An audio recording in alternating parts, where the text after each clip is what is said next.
Hey, what's up? I'm the Zim. This is another rideshare nugget, yo. Motherfuckers! And that's Spider-Man right there. And I'm driving. I'm doing this while I'm driving. Oh my gosh! Distracted driving. Don't do it. Don't ever do it.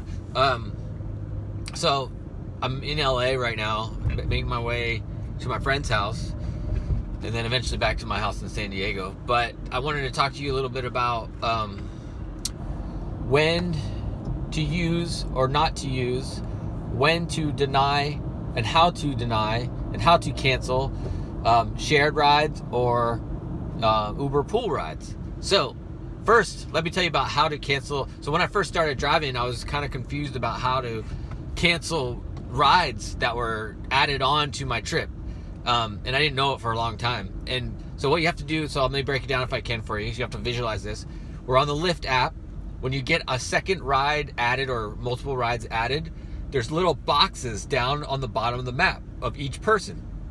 You click the boxes, you press the boxes, it'll open up a menu that'll then give you these like names and then addresses. And at the end of each name, there's a little circle with an X in it. And that's where you can cancel individual rides off of a shared ride on Lyft.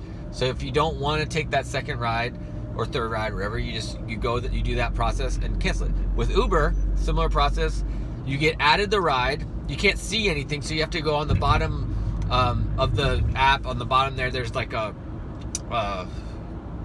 kind of bar, and on the end of the bar is the like a 3-dot kind of button that you press, and it opens up the menu, and it'll show you the order of the rides that you're doing. So it'll have like drop off Nancy, drop off Fred, drop off, and then so whoever you got added on that you don't want anymore, you find the 3 dots after their name, you click that dot, it'll open up another page, and then it'll give you the option to cancel the ride. It'll have the circle with the slash, like the Ghostbuster symbol, right? The Buster symbol, whatever.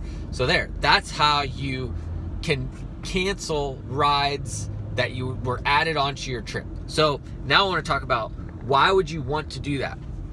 What scenarios would you want to do that? So if you're a single platform driver, my experience is you want to focus on getting as many rides as you can because you're going for the bonuses. Single platform, going for the bonuses. You're either renting a car through a platform, or you just haven't decided to do both platforms and you're focusing on the bonus like I did for a long time.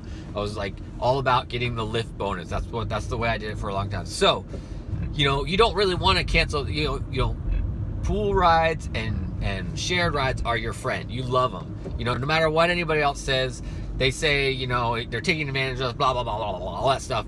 You don't care. You want them because you want to get that bonus. But, however, if you're a dual platform driver like I am, what I've found that the money you make off those rides, so wherever the first pickup is and the last drop off is, that's essentially like, pretend that would be one long ride.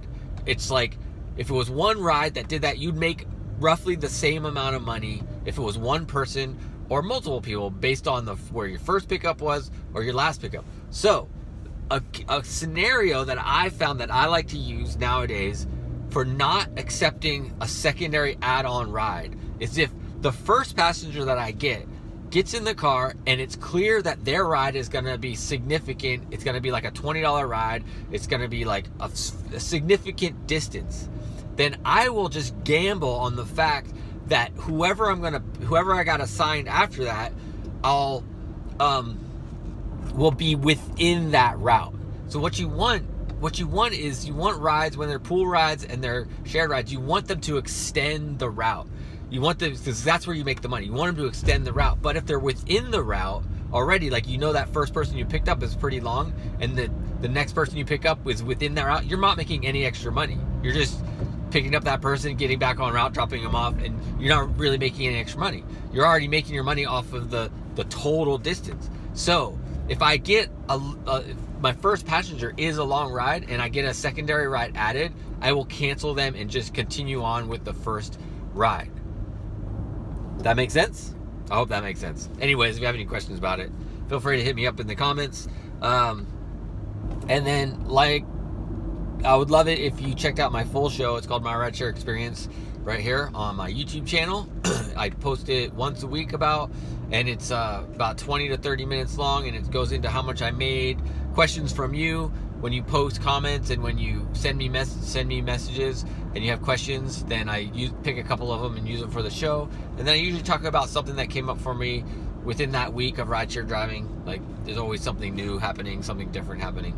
So check it out if you can. I love it. And of course, like, there's still only about 75% of the people that watch my videos are actual subscribers to my channel.